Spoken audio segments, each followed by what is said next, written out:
Hello guys and welcome back. Today we're going to talk about frequency response analysis, also called Laplace analysis.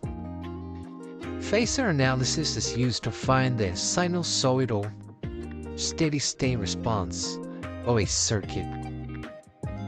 The steady-state sinusoidal response is the force response based upon the sinusoidal force. The transient and sinusoidal steady-state response of the circuit can be found by reusing the transient and sinusoidal steady-state response of the circuit can be found by using frequency response Laplace analysis. The transient response is based upon the sudden application or removal of a source and the initial conditions of the passive circuit elements. The transfer function of a circuit is the ratio of the output to the input of a circuit, assuming zero initial conditions. Frequency response analysis is used to determine the behavior of the circuit as a function of frequency variation. This analysis is based upon using the Laplace transform of the differential equation that describes the circuit. The first step in the Laplace analysis is to convert the circuit from the time domain to the complex frequency or S domain.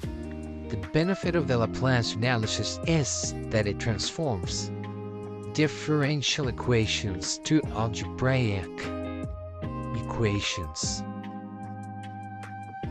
Similar to phasor analysis, the next step is to use circuit analysis techniques to find relevant voltages and currents in the circuit.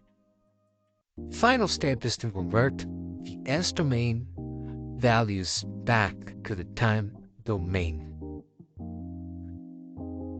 In relationship to the Laplace analysis, impedance. In the first step in the Laplace analysis of the circuit is to convert the circuit back to the S domain. Note that the frequency domain circuits for the inductor and capacitor include initial conditions. Note that the frequency domain circuits for the inductor and capacitor include initial conditions represent the Thevenin and Norton equivalence circuit with respect to the terminals. Because they are equivalent circuits, it is possible to convert from one to the other by using source transformations. Similar to phasor analysis, the voltage-current relationship equals V for voltage equals I or amps times Z or impedance still holds. Initial conditions and final conditions. In order to find an initial voltage across the capacitor and the initial current through an inductor, it is necessary to understand the properties of inductors and capacitors. The properties of an inductor are: the current through an inductor cannot change instantaneously. The voltage across an inductor can change instantaneously. At low frequencies or DC conditions, an inductor models a short circuit. At high frequencies, an inductor models an open circuit. Properties of a capacitor. The voltage across a capacitor cannot change instantaneously.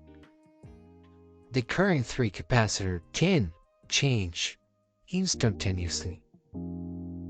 At low frequencies or DC conditions, a capacitor models an open circuit. At high frequencies, a capacitor models a short.